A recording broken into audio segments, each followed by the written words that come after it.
Ay, makapag-video din. So hello guys, nandito kami sa Barangay Bautista, Sampaloc po, no?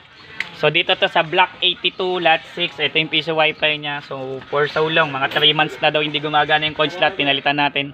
Sira yung coin slot. So yun. So voucher yung ginagamit nila dito. So somehow okay na. Okay na okay. Chinek na rin yung wiring ni Brother Ruel. Ay okay naman. Normal naman po. Ito yung mga malulupit sa ML, oh.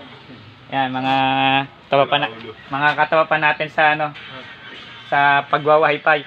Alam ba yan? Magkano ba at boss? Kayo boss, so siyempre 700 lang po yung ano natin, yung pyesa, and then labor and gasolina, bahala ka na. So yun, so yung 1 month warranty po well, may 1 month warranty po yun. So ibig sabihin, hindi porket bumili. Marami po kasing nagbebenta, no? Pagka nagawa, wala na, hindi na kayo magkakilala. So yun, dapat supportan. Tsaka bigyan nyo ng warranty. Baka mamaya may masira ulit. Parang ang ginagawa kasi ng technician, bukas may masisirang ibang pyesa na naman. And then panibagong bayad na naman yun, no?